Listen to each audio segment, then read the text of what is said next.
السلام عليكم عزيزاتي، كنتمنى تكونوا بخير. في هذا الفيديو غنقدم لكم اليوم طريقتي اللي كنصايب بها كيكه اللي عاديه ما فيها حتى شي اضافات.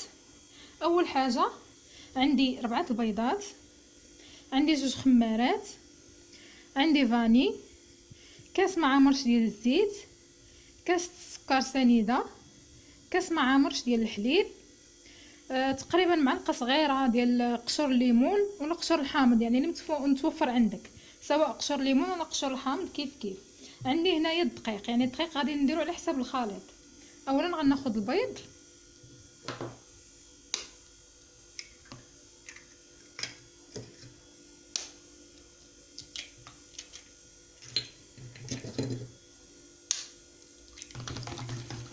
نضربو هذا البيض شويه،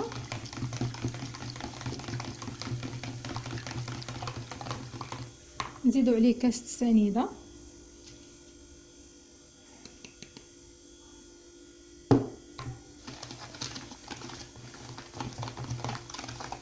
وكنا كنخدمو يعني كنضيفو حاجه لحاجه، كنخدمو بالطراب. نضيفو الفاني،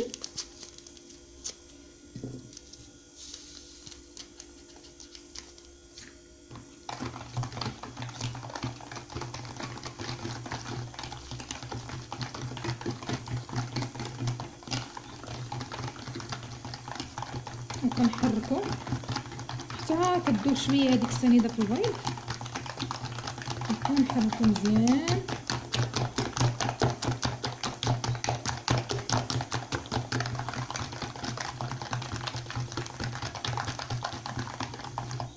من بعد غادي نزيد كاس ديال الزيت،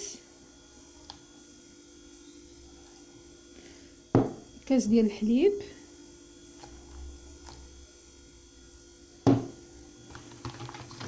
وغادي نستمر في التحراك بحال هكا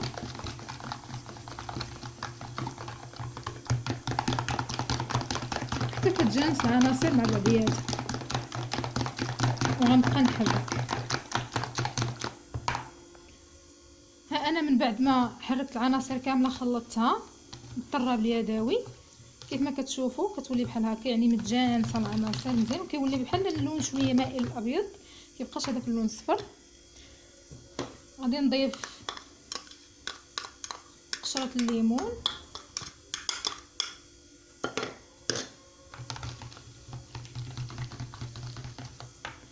غادي ناخذ هذاك الخمارات اللي عندي، غادي نزيدهم على الدقيق،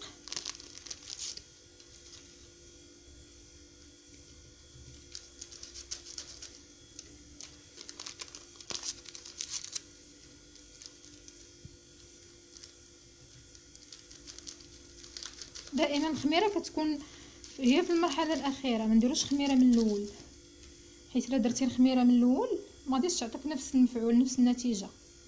غنخلطها مع الدقيق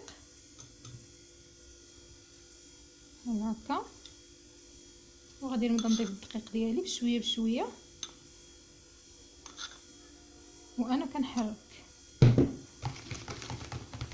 على هذا الشكل.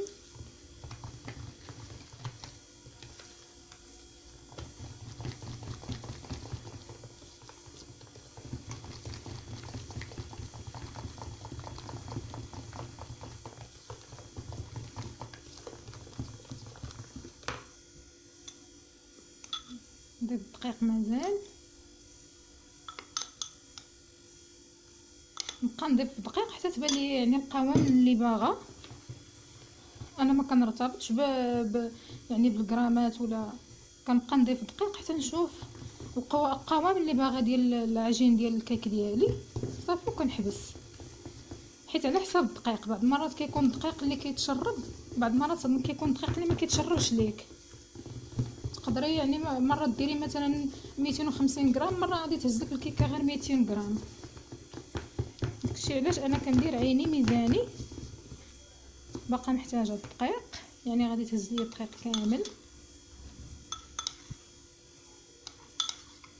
تقريبا هزات لي 200 غرام ديال الدقيق.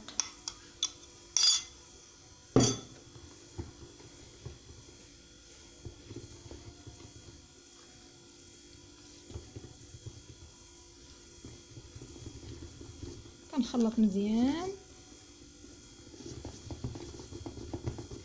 بالنسبه للفران انا ما كنشعلوش من قبل، ما كنسخنوش.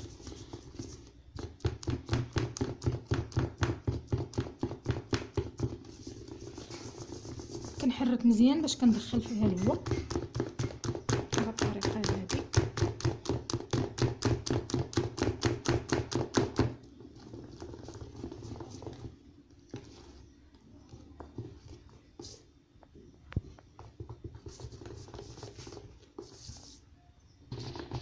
ها هي الكيكه ديالي انا خدمتها مزيان. غناخذ دابا المول اللي كيدخل الفرن، نكون دهنته بالزبده ورشيته بالدقيق، وغادي نهز يدي الفوق بحال هكا على هذا الشكل هذا.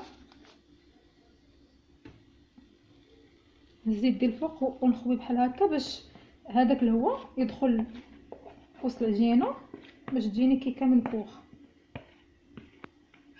بهذا الشكل هذا.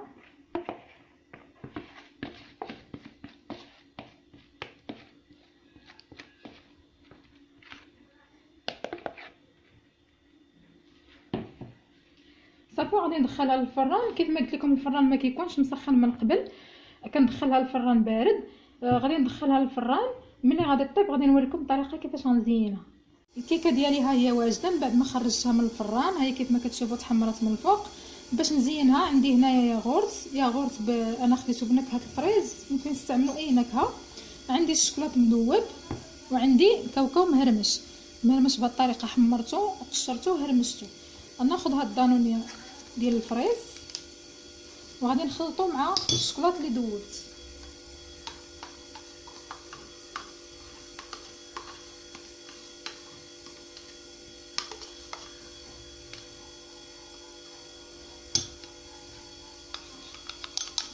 نخلطو معاه بهذا الشكل. ممكن تستعملوا اي ياغورت، ممكن تستعملوا كذلك بلاصه الشوكولا النوار تستعملوا البيض، كل واحد والذوق ديالو. هاد الكيكه هذه ديال العشيه اللي بغى تشربوا بها اتاي ولا قهوه مع الكوتي ولا مع الصباح، مناسبه جدا وسهله وبسيطه في المقادير. صافي غادي نخوي عليه بهذا الشكل هذا هكا.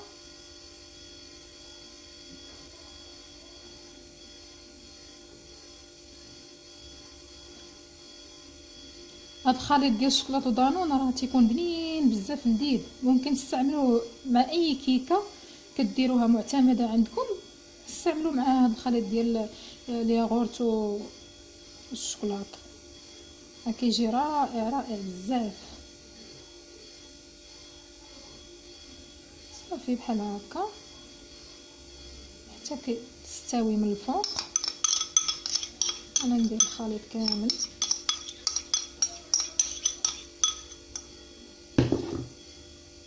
بالطريقه هذه.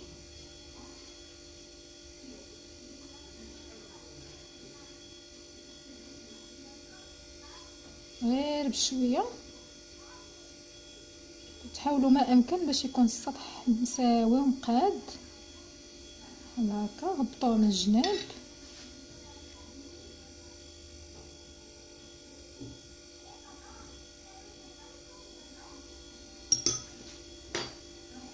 وغادي ناخذ كاوكاو غادي نديرو من الفوق. بلاص كاوكاو ممكن ديروا الكوك، ممكن ديروا لوز افيلي ولا مهرمش. نتوما والابداعات ديالكم، نتوما والذوق ديالكم.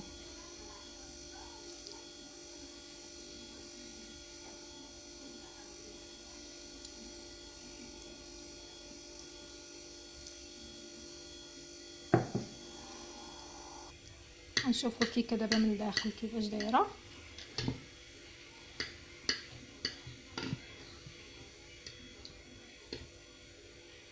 ها هي كيف ما كتشوفوا كتجي طالعه وزوينه ومحلوله.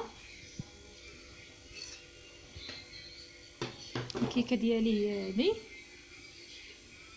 جربوها. وانا كنتسنى التعليقات ديالكم اللي جرباتها تقول لي واش جرباتها وكيفاش جاتها الكيكه. راه في المذاق كتجي زوينه وهي سامبل، ما فيها حتى شي اضافات ولا حتى شي حاجه، وبسرعه يعني كتحضر وفي نفس الوقت راه لذيذه. كنتمنى تكونوا يعني استفدتوا وفهمتوا الشرح ديالي. واللي عنده شي تعليق مرحبا، كيف ما كان سيء اولا زوين، مرحبا بالاراء ديال الجميع. وكيف ما العاده الناس اللي جداد عندي في القناه اول مره يشوفوا الفيديو يتابوناو.